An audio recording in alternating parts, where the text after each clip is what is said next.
How to set up price alert in FxPro.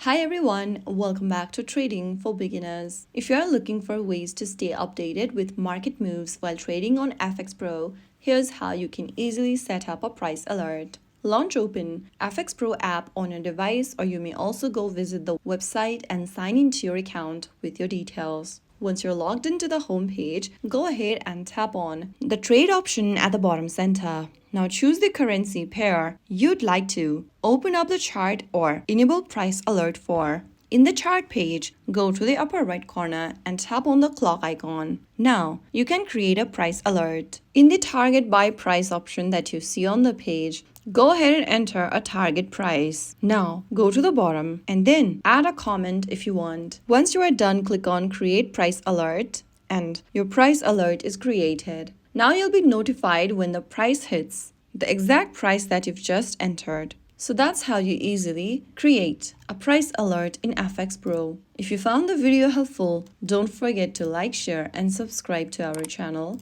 I will be back again in the next video. Thank you for watching.